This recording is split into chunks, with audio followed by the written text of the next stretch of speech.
Welcome to the After Party Hangover Review Show, the Wednesday review of AEW and NXT. Today, my co host, he is Mr. Continuity, he is Mr. Controversial. It is Stixadam. What is going on, my man? Graham, my dude, what is up? How was your holiday? Did you have a good Thanksgiving? Yeah, not too shabby. Ate a little too much and watched a little football, and that was about it. How about yours? Oh, yeah, I think we all gained a few pounds over this past 4 days, but let's get into this AEW show. We'll kick it off with Virgil, a.k.a. Soul Train Jones, in the ring. He announces Chris Jericho to come out for his thank you celebration. And this first segment, I found it very entertaining. Jericho comes out, and he announces that his little bit of the bubbly champagne is for sale. Are you going to purchase any of this? No, I was actually going to ask you. I saw that, and I was like, hey, they're hitting while the iron's hot, man. Yeah. You might as well go with it. I know, they got it right around New Year's time, and I looked it up, and you buy them 2 bottles at a time, and it's $46. Damn, that's actually pretty cheap. I thought it would be at least $100. I might get some, I don't know, but I heard that the website crashed the first night it went on sale. Yeah, I think he posted something like it crashed like 9 times or 9 servers or something like that. But I think they said they actually might be getting close to selling it all out. I'm not really familiar with different champagne tastes. I usually go for the cheap shit. Are you familiar with different types of champagne, or is there only one?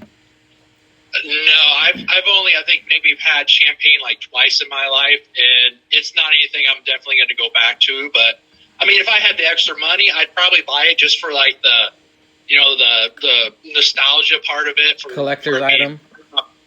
Yeah, essentially, yeah. Pretty much. I bet you it just tastes like generic champagne anyway.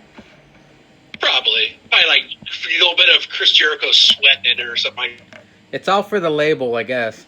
Yeah.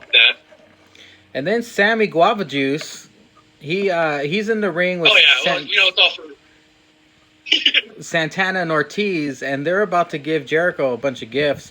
Sammy G, he has a cardboard cutout underneath a blanket that he brings out into the middle of the ring, and of course the audience is loving it. And the build-up is pretty great when he reveals what's underneath this blanket. It's a cardboard cutout of Sammy and Jericho embracing with cheesy ass smiles on their faces. Did you like that?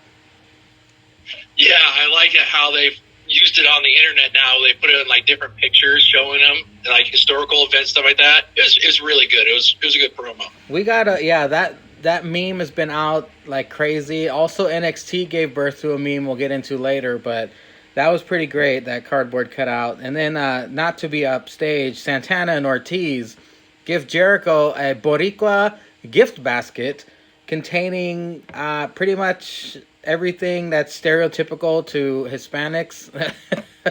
We got a 40-ounce. They also brought out the little bit of the 40. We got a little bit of the 40. And then the chancla nunchucks that he gives, that his mom probably beat him down with. That was pretty funny. And I guess the picture he brought out, was that a picture of their mom, Santana and Ortiz's mom? I didn't understand who that picture was. Yeah, I didn't understand that either. It was obviously somebody of significance since Jericho gave it a kiss on it. And then Jericho looks around and he goes, hey, where's the Big Hurt at? Where's the Big Hurt? Where is he at? And everyone in the ring's looking around, and the audience is like, where is he? And then smash cut to Jake Hagar bringing in a goat. And Jericho's like, what are you doing with that goat? And Jake Hagar's like, we got this for you as a present. It's Chris Jericho. Which popped the audience pretty good. I thought that was a good thing. I felt bad for the goat, though. I don't know if you noticed, but the goat was like terrified. He didn't want to go out. Like the handler was pushing the goat out to the ring. Yeah, you could tell the goat didn't want to go out there, and Hagar's like just dragging it behind him. Well, that's the same thing that happened to Pharaoh. I don't know if you remember that on one of the pay-per-views. Cody and company came out, and they brought Pharaoh with them, and Pharaoh was scared of the pyro, and he didn't want to come out either. So I think they should give this bringing animals out thing a rest. well, like with Cody's dog, they should have waited to either bring him out like after the pyro, or do it like when they're almost down to the ring before the pyro goes off. Because I worry about animals like that. Or just keep it a backstage thing, because those animals don't need to be around a bunch of people getting freaked out. The only time it worked was when Hangman Adam Page came out on a horse.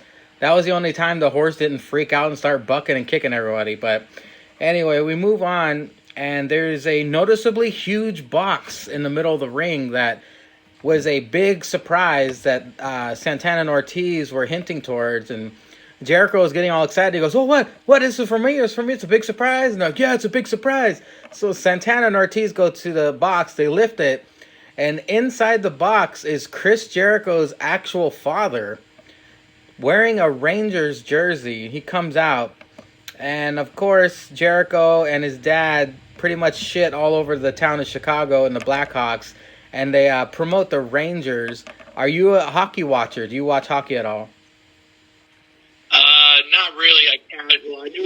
I knew his dad was a hockey player, and I see Jericho post stuff, so I thought it was kind of cool how they do it. Got that heel heat. I thought it was kind of cool that his dad actually joined in and did it too. You know, his dad was loving every second of that. Oh yeah. I'm pretty sure Zanka, he probably follows hockey a lot more than us, so maybe he'll shine some light on that in the future. But Jericho then busts out this letter and says that the executives from TNT and AEW wrote him a thank you note, but he didn't want to read, so he calls Justin Roberts to the ring to read the statement. I thought Justin Roberts did a good job, but then afterwards, Jericho's like, "I don't like your tone." And basically, all of the Inner Circle beat the shit out of him. And I don't know if you noticed the commentary or not, but I think it was Excalibur who goes, "Who beat someone up in their hometown?" I don't know if that was a jab at WWE, but I thought that was a pretty funny detail they added in there. Yeah, well, I think JR said, "Who messes with his hair? Who messes with somebody's hair?" Yeah. And then, unbeknownst to us and the Inner Circle, SCU was dressed as band members.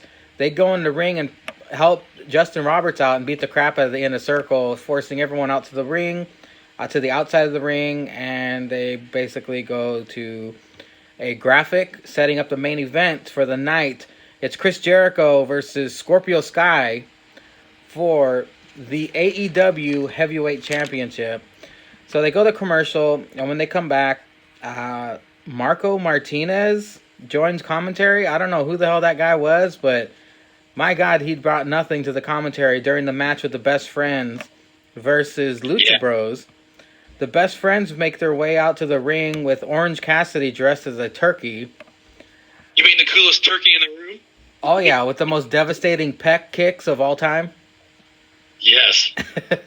Well, before they could make it to the ring, the Lucha Bros attack, and they beat up Orange Cassidy. They beat up the Best Friends, and there's a scuffle, and Orange Cassidy, he grows a little courage in his giblets. He climbs to the top rope and dives off the top rope onto everybody dressed as a turkey, popping the crowd, and going into their match against the Lucha Brothers. Lucha Brothers are just crazy impressive in the ring at all times, and Best Friends, I love Trent Beretta, but the other guy, I don't even know what his name is, but he is not believable as a badass. Yeah, I think out of the three of them, if you throw Orange Cassidy, I think Trent Beretta would be the best one to kind of go forward if they had a singles career. He's the standout. Orange Cassidy is the entertainment. The third guy is just there to take the pin, I guess. He's there to take the hot tag. Pretty much. That's about all he brought to the match. But anyway, the Best Friends actually pick up a shocking win over the Lucha Bros. They're really putting over these Best Friends. I'm guessing because Orange Cassidy brings ratings and brings eyes to the product, so they want to put them over as much as possible. Yeah, I was surprised with that. I thought for sure Lucha Brothers would win, but yeah, I was surprised with that. That was actually a pretty good little surprise. You know, I don't know if you caught this in the highlights of this week, but what made this next matchup for me is JR's line of the week. B. Priestley and Emi Sakura versus Hikaru Shida and Chris Statlander. These are a bunch of nobodies besides Bea Priestley and Emi Sakura. Does Emi Sakura get that she's a heel? She's this. She kind of looks like your mom's friend from work. Like she's this thick, middle-aged looking weirdo girl, but she's pretty entertaining. She does the "We will rock you" chant in the middle of the ring, which is weird because that's something a face might do. Yeah, I don't get what. I don't think she understands what she is. She needs the. I don't know if they need to sit down and talk to her, tell her, hey, you just need to kind of do more heel stuff, or I don't know what she's doing.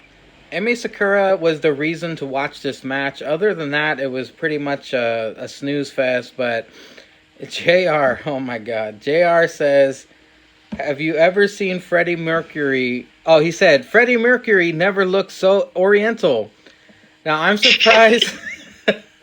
I'm surprised there wasn't an outrage on the internet over that because all these fucking snowflakes get butthurt about everything that's said on TV. But I guess JR got that pass. But usually when people say Oriental, they get shit for it online. Did you catch that? Yeah, I caught that. I'm surprised there wasn't anything on the internet backlashing it, but that was kind of, maybe they just all figured JR is getting senile, and they're just like, well, maybe he kind of ducked out for a little bit and forgot what he was watching or something. I think JR has maybe 3 good years left in him. Then he's gonna have to hang up his hat because if he starts saying stuff like that in the future, they might catch heat for that. But I'm glad he got the pass for that one. The match was okay. Then we move on to Jon Moxley backstage. He cut a promo in front of a fence, just hyping up his match later on. And we get Cody. Cody makes his way out to the ring with his spectacular entrance. And he gets a good pop from the crowd. He's taking on a jobber. I didn't even write his name down. It was a quick match. Cody picks up the win with a figure 4. But all of a sudden, we get some weirdos coming out from under the ring. These 2 middle-aged guys that look like your alcoholic truck-driving uncles. They come out from underneath the ring, and apparently their names are Blade and Butcher.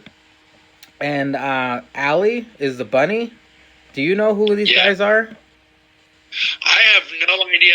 I was going to actually this weekend kind of look up to kind of catch a little bit on them, but I didn't know anything about it. I saw this like late Wednesday going into Thursday that they were introduced, and then I just saw them, and I thought the same thing. It's like, these guys look like a couple of guys out of like the freaking horror films you see in the backwoods, and it's like, wow, you get AEW. I understand bringing in like new talent and stuff like that, but it's like, wow, you guys brought these guys in? It's like, did you guys just go down to like the homeless shelter on before Thanksgiving and picked out 2 guys and say, hey, you guys want some free turkey if you show up in the ring, or what? Yeah, these dudes look like they're on the second half of their career, not their first half of, getting started.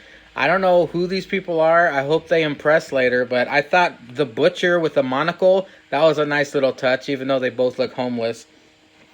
Yeah, I thought that was a pretty nice little touch, too.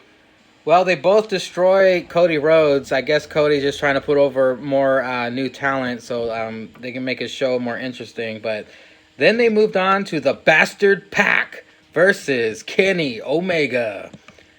This match was it was pretty good. Not too long.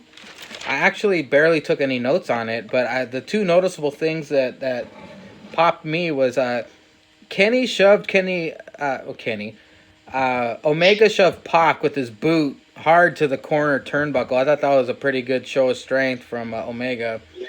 And, I thought so too. And then Pac, he hits a top rope Falcon Arrow, which was fucking badass. Yeah, that Avalanche Falcon Arrow that was freaking awesome. I couldn't believe that. I can't believe WWE dropped the ball on Neville, man. That dude can go. I know that they were in an industry that's looking for like heels. If they would have legit went with him as a heel, they would have got at least another good 5-7 years out of him instead of just relegating him to 205 Live and just jobbing matches. Fucking Enzo kicking him in the nuts. That's how he lost, and then he like never really got his momentum back, and then eventually left. Yeah, it was just they squandered that with Neville really bad. It was a pretty cool, quick match, but Kenny Omega pins Pac with the crucifix pin. It was a decent match. I guess Kenny needed to get some wins under his belt. to move up in his rankings, I guess.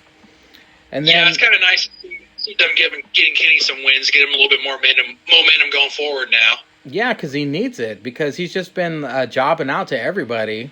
I mean, I get he's trying to promote the company and make new stars, but good Lord, come on, Kenny. Where's the hype? Yeah, it's nice to see that he got a win after the match him and Moxley had, because that even though he lost, that was a stellar match, and then now it's nice to see that they aren't having him go backwards. Nice to see that he can get a little bit of forward momentum and maybe get close to that title picture. Well, I don't know if you heard any of the online rumors, but for some reason, wherever they had Full Gear, that city is investigating the match between Omega and Moxley. I guess because it was too violent or something, and they might have violated some rules. I don't know what the punishment's going to be, but I thought that was kind of funny. Yeah, I thought so too. I briefly heard about that, but I didn't really click on the story to read a little bit. But yeah, it'd be hilarious to see if they'd actually investigate him and if they actually did anything to him. I mean, I guess at worst, maybe they fine him and don't let him come back for a couple of years or something like that. But I mean, yeah, it'd probably just be a fine and a slap on the wrist, I'm guessing. Yeah, because I don't know why you wouldn't want them to. Why you want to do anything to him? I mean, they're bringing money and people in, so. Yeah, Tony Khan's a billionaire. You wouldn't want to, kick him out of your town. They'd bring all kinds of good taxes to your city. Yeah, because I don't know I can't remember if that was in Georgia or in Nashville, but I mean, if you place like that, there's weirder things that go on there than you would want to have just in wrestling. Exactly. So we move on to the $1 million. Oh no, wait, not $1 million.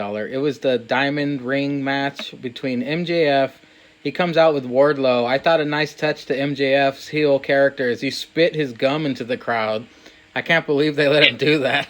Yeah, he's doing a really good job on being a heel, and having Wardlow adds more heel heat to him too. He takes on the Hangman, Adam Page, for this silly ring, which I don't think anyone really gives a shit about because it was pretty obvious from the beginning that it was made for a heel to win, and MJF, it's perfect for him. It'll make his character more hated as he flashes this stupid-looking ring. It was a lackluster match. I wasn't really impressed. We all knew Wardlow was going to get involved, and he did. He punches Page in the face, and MJF wins. It's not really doing Hangman any favors losing like that, but I guess it sets up a feud between them. Yeah.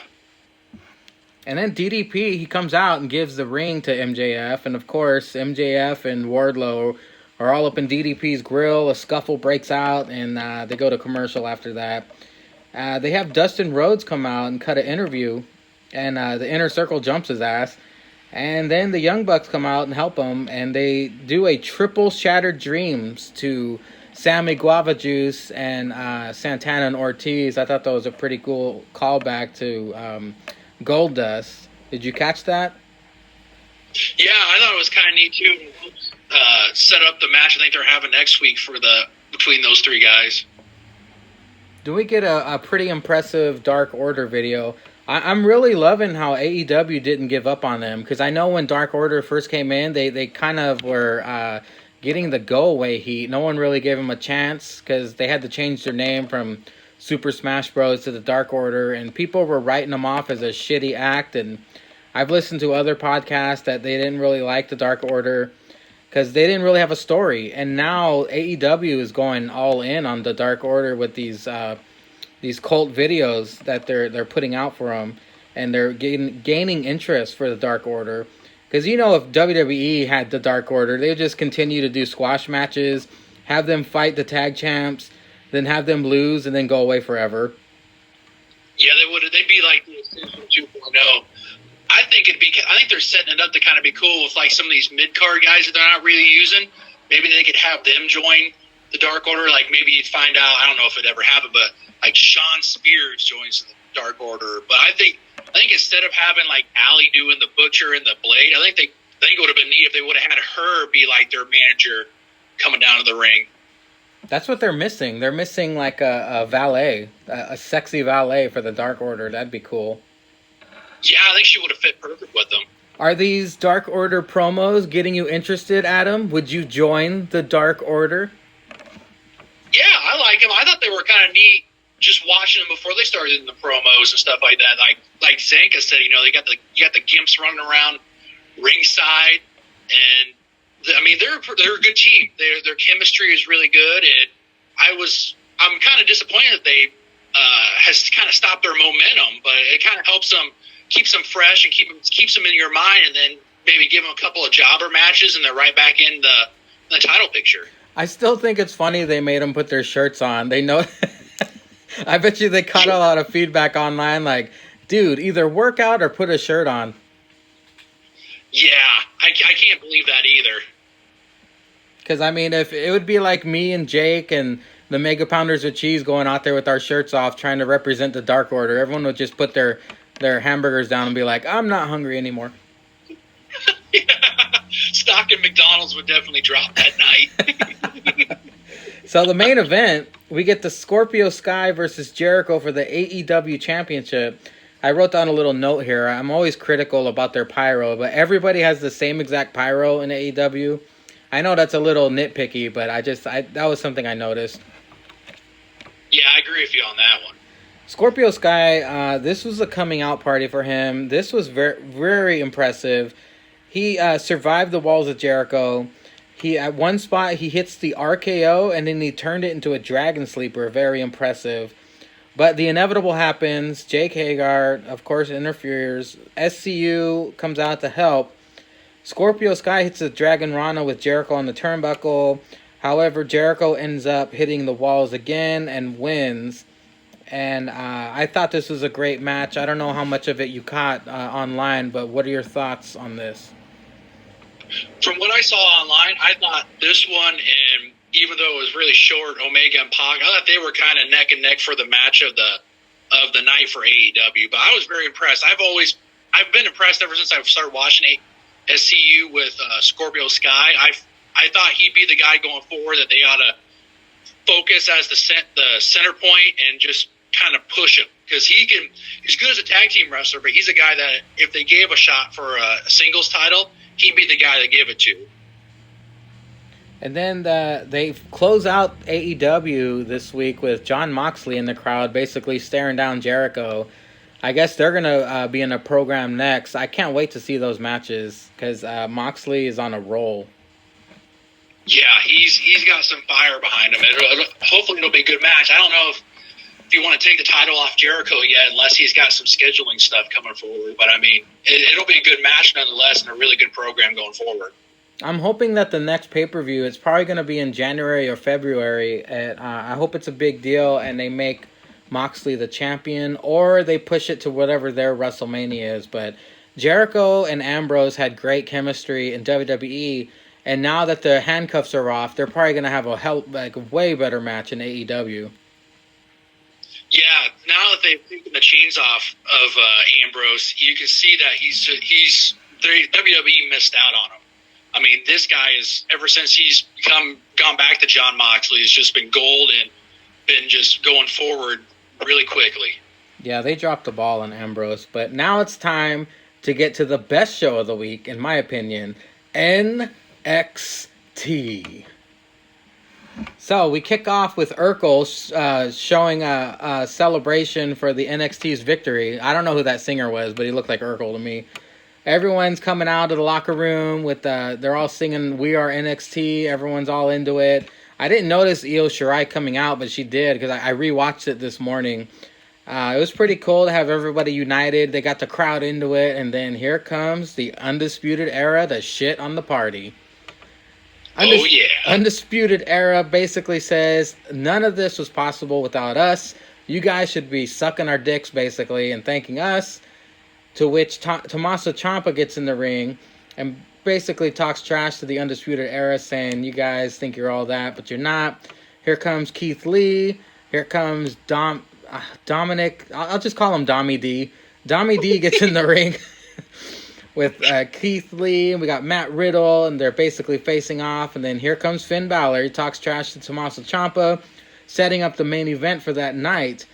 Keith Lee grabs the mic and says, "It's basking season, boys," setting up their match with Keith Lee and Dommy D. versus Bobby and Kyle O'Reilly for the NXT Tag Team Championships.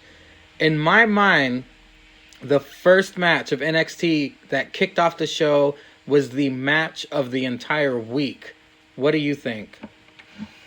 Totally agree with you on it. I didn't catch the beginning of what happened with Bobby Fish, but I'm glad that they go forward with kind of like the Freebird rule for the titles with the Undisputed Era. I mean, and plus it was nice that they had Roddy like just right out of the gates end up wrestling in like I think it was like sweatpants or like pants and just regular shoes. But yeah, it was a stellar match. I mean, anytime you have Dominic and Keith Lee, they've been picking up steam as a team and go against Fish and O'Reilly. I mean, it was the match of the week. It could have been possibly the match of the month. Yeah, you mentioned it earlier. Keith Lee threw Bobby Fish to the outside of the ring. He kind of landed on Kyle O'Reilly. But the camera angle that I saw, I could have swore he hurt his arm, but apparently he landed on his knee wrong, fucking up his knee. And I guess they cut the commercial, and when they come back, we see Roderick Strong on the apron and his dress slacks just replaced him, right? Like you said, the Freebird rule, which is always great. Maybe that's why they kept it a 4-man stable, because, I mean, Adam Cole wasn't going to come out there for that. Yeah. Keith Lee is amazing. The strength that he showed in this match, he tossed Roddy and Kyle over his head like a double release belly to belly suplex with ease. That motherfucker is strong, man. Yeah, he's strong, and for a big guy, he is super athletic. I mean, he moves on the ropes and on the top like a freaking luchador. Dominic and Keith, this was a major showcase match for both of them. Even though they didn't win the titles, we got a very impressive showing out of Dominic as well, because that motherfucker suplexed Keith Lee onto Roddy and Kyle, who were laying on the mat with ease. And he not only that, but Dominic later in the match hit a very impressive combination, a powerbomb chokeslam combination to both Roddy and Kyle. Yeah, these last couple of weeks for Dominic has been just a showcase to show that they have a star going forward, and at worst, he should be North American champion by the end of next year, if not by the middle of next year. I mean, it's just he's just a freak of an athlete. Him and Keith Lee are the guys who have shined the most. I mean, I thought Keith Lee, even though he lost this weekend, had the best showing out of everybody.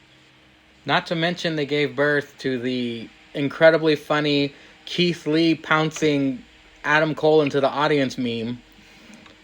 Oh my God, that was so freaking hilarious. The airtime that freaking Cole got, and it was just amazing. I went back and I saw that. I've seen that GIF so many freaking times. It's just so hilarious. He took out the first 5 rows of the audience, which of course were obviously, Performance Center trainees there. But if you go back and watch it one more time, when he pounces Adam Cole into the first 5 rows, you can see this super overweight chick in green pants that's sitting right there, and she puts her hand up to her mouth all shocked. For some reason, that was the only thing I could see when he did that. That popped me big time.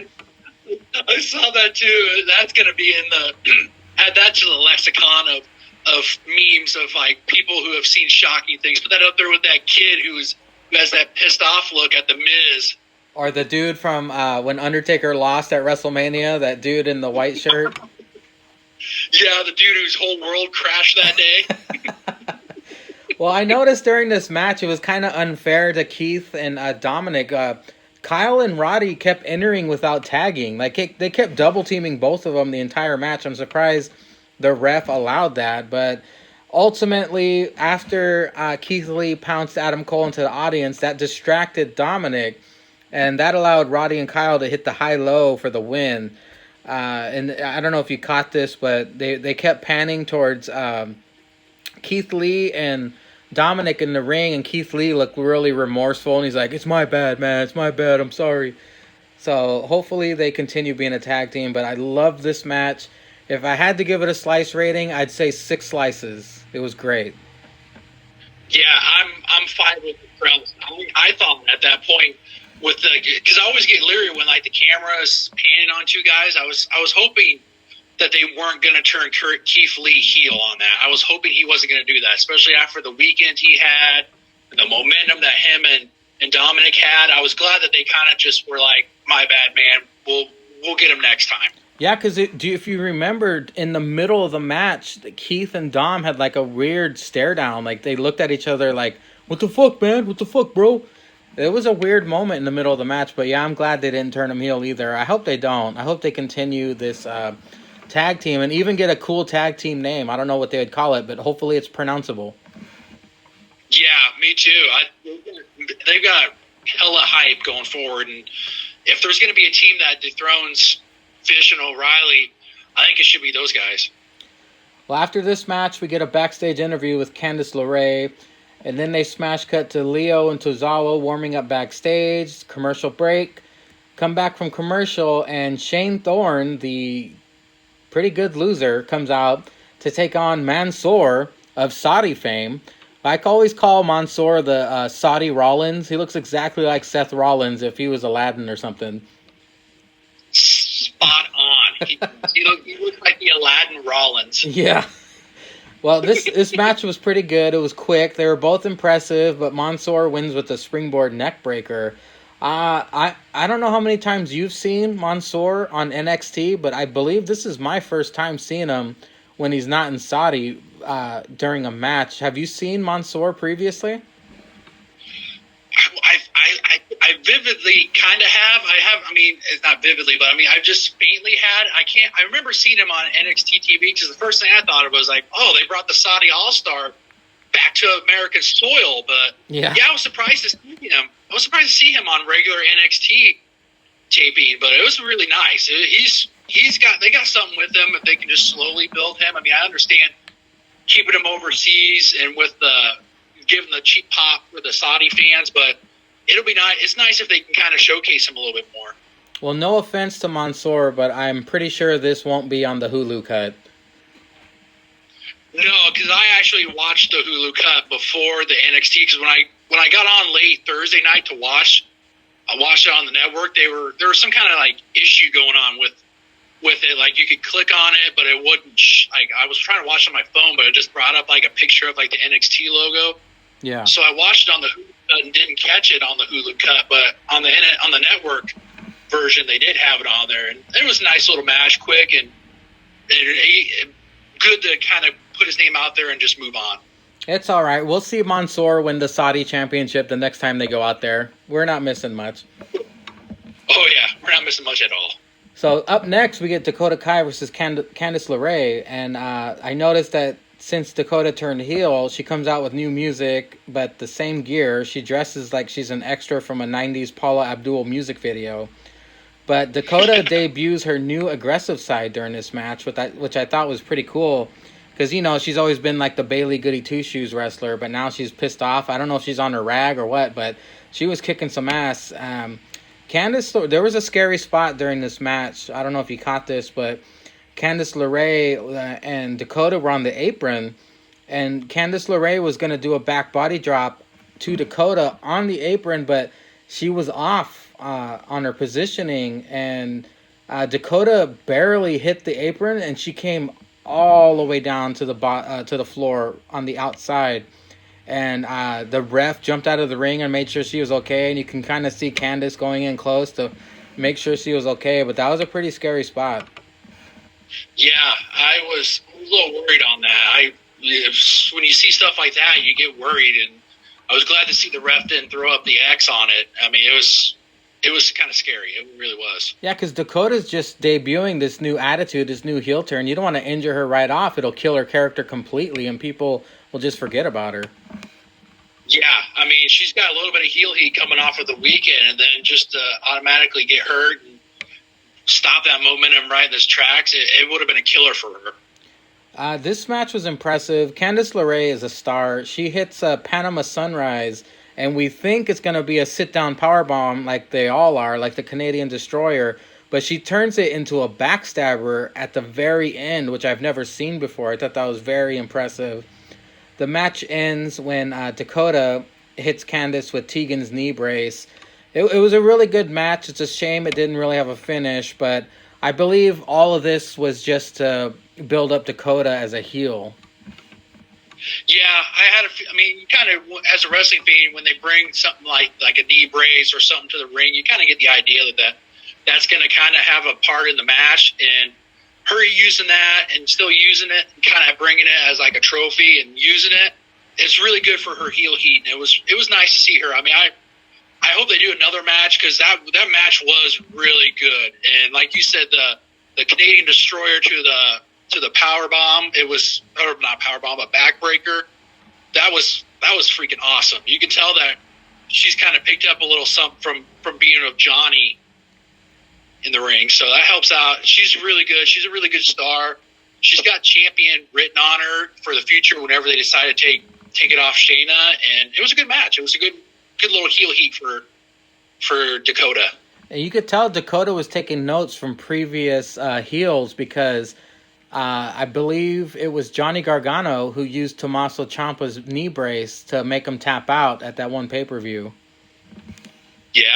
So she was taking some notes there. Well, she was beating the shit out of Candice with the knee brace. Here comes Rhea Ripley out to save Candice, and Dakota just pretty much mad dogs him and leaves. We cut to Tommaso backstage interview, and then they play this really weird Cameron Grimes promo video, which was him like playing in the forest and being I don't know if he was supposed to be a cowboy or if he was supposed to be a frontier man or whatever, but he was just talking himself up. It was good. It was well produced, and the production value was great. What did you think of this awkwardly weird video?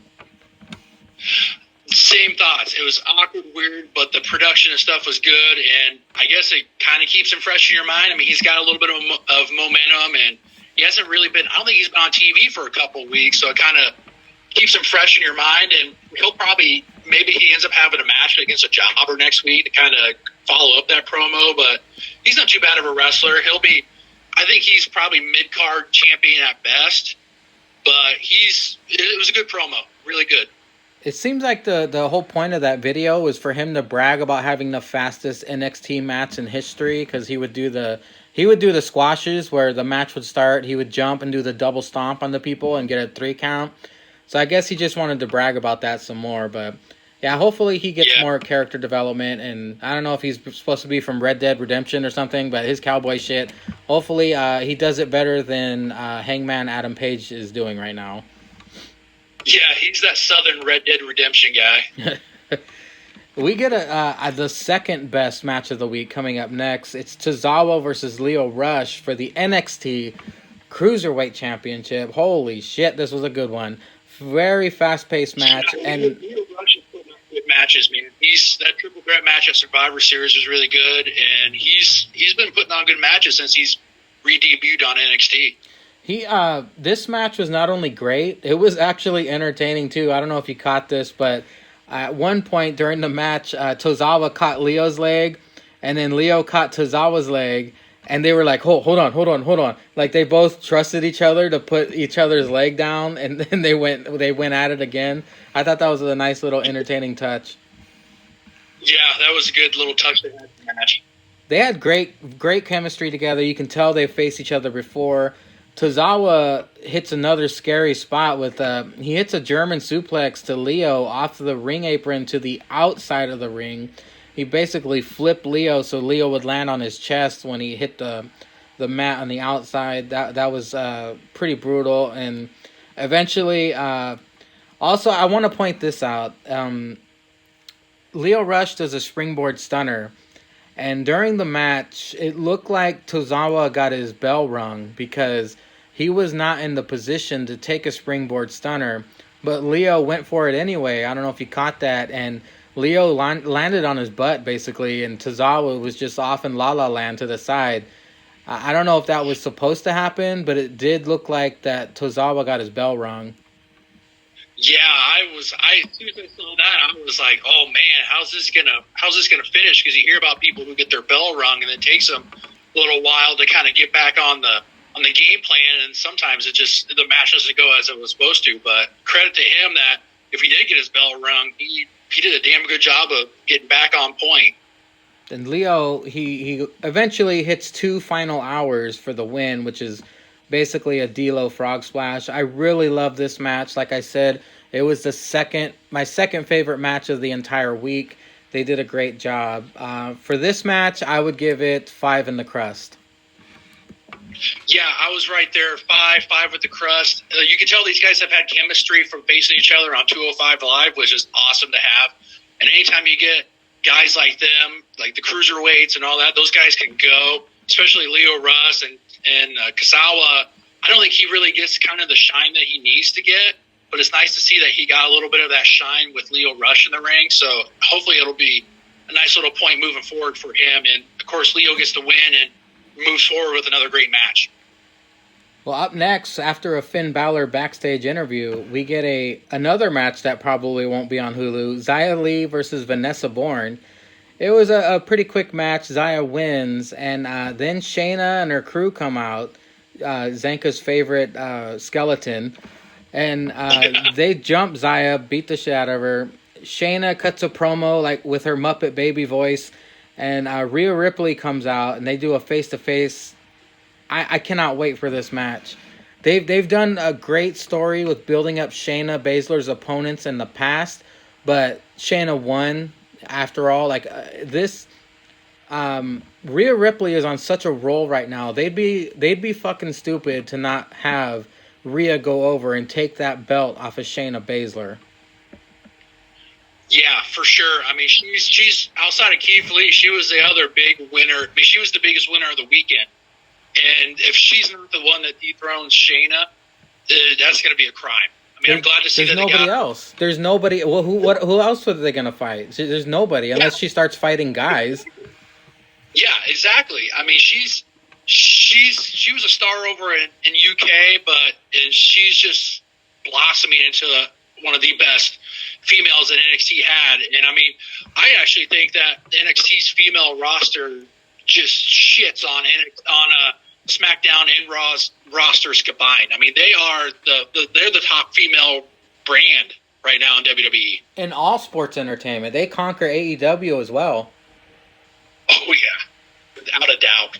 So we get the main event now: Tommaso Ciampa versus Finn Balor. This has never happened before. It's a first time ever, so the hype is big. And we got my boo Jessica refereeing, which we now know was her final NXT match. I'll say more about that later, but it was a pretty decent match. Ciampa, Jake was asking what that move Ciampa did to Adam Cole was off the War Games Hell in a Cell. It's called the Air Raid Siren, or Sheamus called it the White Noise.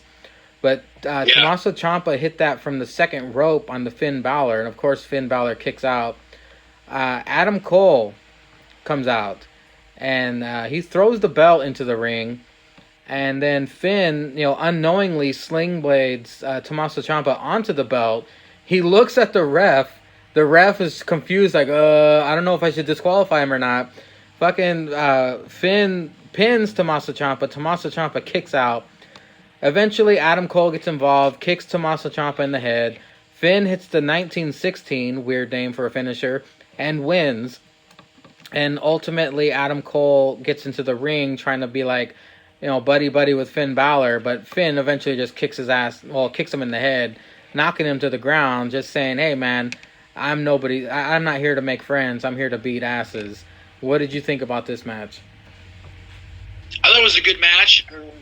For it being the first time we ever got to see Finn and Tommaso, it was a good match. I kind of hope that they have another one going forward, but I like how they've teased the angle of like Finn and the Undisputed Era maybe getting together, maybe not. I mean, him and Cole kind of have that Bullet Club type of stuff going together, because I know Finn started the Bullet Club and Adam Cole was in it before WWE.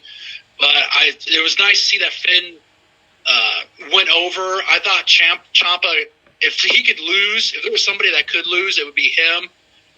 But going forward, hopefully they have a nice little program. I think it'd be neat if they did a triple threat between Finn, Ciampa, and Cole for the title. Yes, that's exactly what I was going to say. This is setting up a triple threat for the next TakeOver, and that is going to be badass.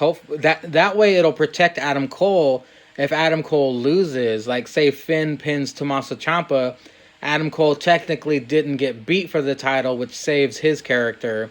So it'd be a safe way to get the belt off of Adam Cole. So I think it really is setting up that future triple threat. Yeah. Well, as I mentioned earlier, Jessica Carr, this was her last match in NXT, which is sad.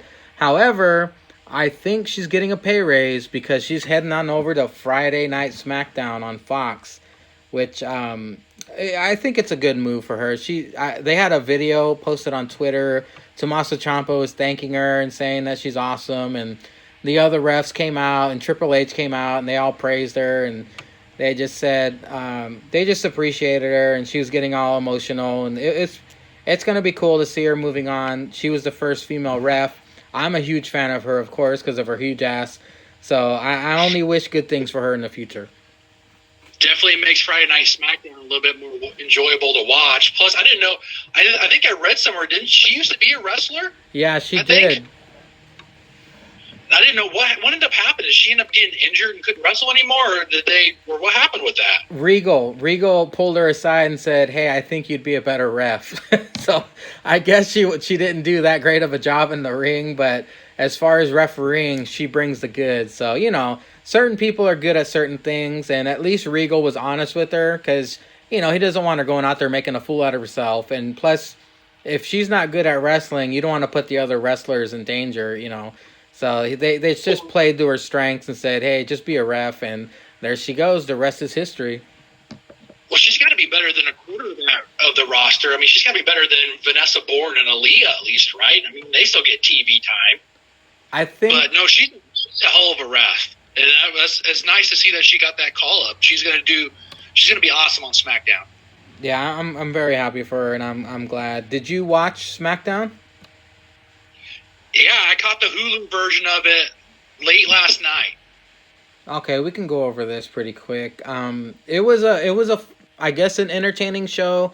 I was talking to the other guys and I was telling them that certain segments dragged, like the segment I'm going to talk about now. Roman Reigns comes out, he kicks off SmackDown. He gives this weird Thanksgiving speech telling everyone their family and everything. It sounded like he was going to retire again, but eventually he it sounded like he was still tripping on tryptophan. I mean, that thing just drug, and even after the match, when he did what he did to Bobby Roode, it was just like he took his time doing it and finishing it, and then it was just that segment was way too long. Dude, I timed it. It was 35 minutes. The entire first segment with Roman and Corbin and Roode, 35 fucking minutes. God, well, at least I guess the only good thing is that Corbin's getting plenty of TV time. Oh, yeah, Corbin, he got the shine on this, but I guess Robert Roode said something about Roman's kids, and that sent Roman off, and he just beat the shit out of him, and yeah, this was a time killer. Yeah, it was probably a good thing they did it at the beginning of the show instead of throwing it at the middle or even the end, because whatever momentum you could have got going forward, this just stopped it in its tracks. Well, up next, we get one of 3 Firefly Funhouse segments. This was the theme of the night. I was watching this with my wife, and the Firefly Funhouse came on, and Bray was like, "Well, I have a toy. That means he should have one too." And it smash cut quickly to Fiend having his own belt. And after he did that, I looked at my wife. I was like, "Did you see that?" She goes, "No, what happened?" I was like, "The Fiend has his own belt." And yeah, nuts. Right after this went off the air, apparently, I guess it went up for sale on WWE Shop. The fucking belt is $6,500. Jesus. That looked like an April Fool's prank. Not either. Nobody's gonna pay that. Nobody's gonna pay that. Well, I guarantee some Saudi money is going to be coming in. Yeah. Those Saudi guys are going to be getting that. Next time you go to they do the Crown Jewel or whatever the other one they do over there, there's going to be people holding that if he's still champion over there. They have so much money, they're going to be disrespecting it. They'll throw it on the floor and step on it, and they will take it for granted, but there's no chance in hell anyone that we know is going to be spending $6,500 on. You could put a fucking down payment on a new car with that. You don't need a fucking belt. But shit, yeah. you gonna do with it? I mean, if you spend $6,500 on that, you gotta take that everywhere you go. You go to a grocery store, you better take that with you, show it off. You go to work, and to get your money's worth out of it, there's so much stuff you gotta do that. It's just you better wear it to weddings. You better wear it to funerals. Fuck, you should be buried in it. Like, that belt better run its course and be worth it. You better take that on your tombstone. God. Then we follow it up with Ali versus Drew Gulak. Ali won, but it wasn't really a special match or anything. What came out of this was what was in between, because we had Mustafa Ali came out setting up the match, but when they came back from commercial, guess who's back? Sheamus. Sheamus cuts a promo, and he brought back his old hairdo, and snap it to a Slim Jim, Sheamus is back. Yeah, I can't believe that for a guy who's... I thought they would keep him and Cesaro together, considering that the condition that he is, with if he takes a big hit, it could be bad news for him. But it was nice to see that. I guess he's cleared and can do some singles wrestling, so that's a bonus. I mean, he's a good wrestler when he's in the ring. So this might be his last run, because I heard that he has the same thing that happened to Edge. So something about his spine, I don't know, something. But it's good to see him back. Hopefully he can get a singles run, because if the singles run fails, it's going to be the bar all over again. Yeah, see, that's what I heard why they put him with Cesaro, because he had that condition, and it was more to be able to kind of protect him and let Cesaro take most of the punishment. But I was thoroughly surprised to see that he's going to be back for a singles run. Up next, we get Bayley and Sasha cutting a promo in the ring, running down SmackDown for losing Survivor Series. They call out Lacey Evans. Down comes Lacey Evans. And I don't know if they fucked with the audio or not, but it sounded like the entire crowd loved Lacey Evans, which has never happened before, by the way. It was just kind of bizarre to see the crowd popping for her. And then Lacey lays out Sasha with the women's right. Yeah, I'm surprised. I thought Lacey was going to kind of be that heel, but it sounds like she's kind of getting that face turn. We'll find out about that, because I have no idea what they're doing with the women's division. They need to do something drastic, because as boring as Raw's women division is, SmackDown's women division is worse. Yeah, and I still can't believe they still got Bayley and Sasha still together. I was kind of hoping maybe once, Sasha did her heel turn, that maybe Bayley, regardless if she went heel or was still a face, I was kind of hoping maybe they separate those two and would maybe do the payoff of a Sasha versus Bayley match. But I still see that they got those two together. What are you talking about, Adam? They had Dr. Shelby fix everything, remember? Dr. Shelby brought them back together. Good old Dr. Shelby. He's better than Dr. Phil. Hey, we need to get Dr. Shelby to get Jake and Zanka back together. Yeah, well, I told Jake in a chat that he needs to think of the SRAP Army and the kids. I mean, come on now, they can't break up. More on that during the next SRAP, if there is one. Hopefully there is. But yeah, I hope so too. We get another Firefly Funhouse segment, and here comes the Muscle Man has returned. Bray Wyatt cuts this really funny 90s rap video talking to Huskus the pig, saying, "Tell them bleeping bleepers how we do it." That line popped me big time, man. I love that. Did you like this? If that was the whitest rap you've ever heard, then I would love to hear what the whitest rap outside of that is, because that was it was hilarious, and it was enjoyable. I loved it, and apparently since Bray Wyatt is now the top merch seller, maybe that's why they pushed the Firefly Funhouse segments throughout the entire show. Very entertaining. Daniel. Well, yeah, also during that segment, they kind of cut to he had two different tank tops on. Yeah, there was I think an orange or a purple one, then it went to the one with the Fiend. So those things, the Fiend ones are going to sell out like hotcakes. I think it said "You can't hurt it." Yeah. Yep. Those are pretty cool. I'll get the Fiend one. I won't get the Muscle Man one though. Yeah. Well, for sure. Moving on from that, we get Fire and Desire in the ring. And then here comes Nikki Cross to take on Sonya Deville in the singles match. Nikki takes the pin with a roll-up after an awkward promo in the ring with Mandy Rose saying, "I'm not one to make fun of people's looks, but look at her." That was an awkward, like, silly promo that they cut. And Nikki, after she wins with a roll-up, they jump her. And then another person returns. Here comes Alexa Bliss. She got a pop at the beginning, but the crowd was dead after that because the crowd, like, Alexa and Nikki were hugging and everything, and the crowd kind of, like, just died. I feel bad for Alexa because it should have been a way bigger deal due to her, her injuries. She finally makes her return to a lackluster pop. Did you pop for Alexa, or what? What were? I did at the beginning, but I was kind of hoping maybe it'd be the heel turn, like maybe she would turn on Nikki, and then that would get her some heel heat. But yeah, I see that I think they're doing a tag team match for Starrcade this weekend. I think her and Nikki are in that. I think it's like a fatal 4-way or something like that for the tag team titles. I see her and Nikki are in it, so it was nice to see that she's back. I mean, she's an uber good heel for the women's division, and I get disappointed when I find out that she's hurt, but it was good to see that she's back. I love your creativity, so I'm going to put you on the spot, Adam.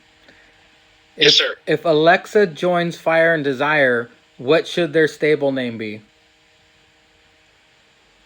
Blissful of Desire, maybe, or Blissful Fire. I don't know. Blissful Fire. It'd be hard.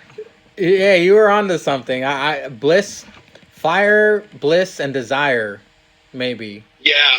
I don't know. Yeah, or Coffee. I don't know. That was dumb. I don't know. I have no idea what. I mean, the Mandy Rose and Sonya Deville would get some huge props to have her with them, but like I said, I was just hoping maybe they'd have Alexa do that heel turn on Nikki, and then maybe do a little bit of promo and a program that could move forward. But yeah, it was so dead after she came in. And they did like the 5 minutes of hugging and then being glad that she's back and stuff like that. You might be right. In an hour and a half, Starrcade starts on the WWE Network. Maybe she does turn heel. That could happen. But after this, we get Daniel Bryan. Maybe. I mean, it would be something to go with. Yeah. We get The Miz giving pep talk to Daniel Bryan, trying to tell him, hey, don't take on The Fiend. You're going to change. You're going to change. Which is true, and I think the guys were talking about that on the podcast, how whoever fights The Fiend turns heel. And Miz just trying to give him a pep talk. Daniel Bryan mad dogs him. Miz says, oh, fine. And then we get Dana Brooke and Drake Maverick in the backstage segment. Drake Maverick trying to kiss Dana Brooke. I'm guessing since Dana Brooke is now talking to Batista, I guess Batista's dick has resurfaced her into WWE programming, because other than this, Dana Brooke was chasing for the 24/7 titles. Now all of a sudden she's on TV. I thought that was kind of funny. Yeah, this is the most TV time she's done in the last 2 years. And then, so yeah, I guess it must be the Batista gave her that rub. Oh, I bet he did. And then Elias returns and plays a song basically making fun of Drake Maverick. So we got a lot of returns tonight. I thought it was pretty cool. Dana Brooke doing her awkward white chick dance to Elias playing the guitar was funny. Yeah, it was nice to see Elias come back. I had been wondering when they were going to bring him back, if they were going to hold off until we got closer to Royal Rumble or what. But it was nice to see that he's back. Maybe get a little momentum going forward. Then we get the New Day Open Challenge for the SmackDown Tag Team Championships. And who answers? It's Sami, Zayn, Cesaro, and Nakamura come out. They have an entertaining back and forth. They have a quick little match. The New Day wins, of course. I like how they're bringing the Open Challenges back, and now for the tag titles. Who would you like to see take those tag titles off the New Day? Oh, come on, man. You got to go heavy machinery. You got to go with Otis and Tucky. Come on. Those guys, they have needed those titles ever since they showed up on SmackDown. And they got to be impressing somebody backstage, because they keep appearing on TV. They're not getting the Ascension treatment They're prominent on WWE TV. They're in Survivor Series, so I think they deserve an opportunity at least. Yeah, they should have been champions a long time ago. I'm disappointed they haven't put the straps on them yet. Well, then we get to the final segment of the night. Daniel Bryan comes out to the ring, basically accepts the Fiend's challenge. We get the final Firefly Funhouse segment, and it's basically a distraction so Fiend can attack Bryan. He comes out from under the ring, circa, what was it, the Butcher and those guys from AEW, basically the same spot. We've had a lot of people coming out from underneath the ring lately. They do not give a shit about those ring aprons. I guess they're really cheap because they've ruined a lot of them. Yeah, I guess so. So he drags Daniel Bryan down to the depths of hell after a mandible claw. And then we get the Fiend ripping out, I'm guessing, Daniel's hair? Yeah, that's very weird yet interesting. I guess he's going to make a voodoo doll for the next Firefly Funhouse puppet. Or Zenko was joking in the chat room that what if it was pubes? Yeah, vegan pubes. But yeah, maybe Daniel Bryan comes out with a new look on next week's SmackDown. Would you like to see a bald Daniel Bryan, or what do you think they're going to do with his look? I don't know. Maybe we go back to Daniel Bryan back in the old days where he just had the short haircut, no facial hair. I don't know. It's going to be very interesting to see what they do with him. If he does, he's going to go back to looking like a senior in high school again. Yeah. Well, that was the week of wrestling. I'm excited to see Starrcade. I'm excited to see the follow-up to the SRAP 100. Are you going to be watching Starrcade today? Yep, I'm probably going to, I don't know if I'll watch it live, but I'll definitely catch the re-air of it. So I'm kind of entertained to watch it. I wish they do the whole card. I think they only do like an hour of it. But I just glanced at the card that they're going to have on there, and it'd be nice if the WWE Network would air it as like a special. Well, hopefully, if the SRAP does come back for the 100th episode, they do a recap. If not, I'm probably going to have to recap it next week with you. Yeah, it'll get recapped either way. So yeah. hopefully Jake and Zanka will set their differences aside and at least get through at least a half hour or an hour of recapping wrestling. So it's going to be a very entertaining next 7 days in the world of wrestling and podcasts. Adam, I would like to thank you for your time. Thank you for helping me recap this week in wrestling. Pleasure was all mine. Glad to help do this. This is awesome. And everybody, thank you for listening. And as always, all hail Linda's Bush. Once again, thank you to my guests this week at Julius_Caesar, at Stixadam. Go ahead and give them a follow on Instagram. Wow, what a week. What a cliffhanging, entertaining, wrestling-filled week of TV and podcasts. Let's go ahead and get to the plugs. As of today, there should be a brand new APPW episode dropping on the Steel Real After Party YouTube page. Go ahead and check that out. You're already checking out The Hangover. Why not check out the characters getting it on in a rumble? Non-sexual. For now. If you want to follow the Steel Real After Party podcast on Instagram, it's at Steel Real to Us. Follow the host. It's at After Party Jake, at After Party Zanka. Over on Facebook, all you got to do is search the Steel Real After Party and hit that like button to cover up your nips with some great Steel Real merchandise. It's shop.spreadshirt.com/Steel Real After Party. Get that All Hail Linda's Bush t-shirt or your spoonful of truth, even APPW merch. And thanks again to everybody for listening this week. And as always, anything passion fruit is the devil.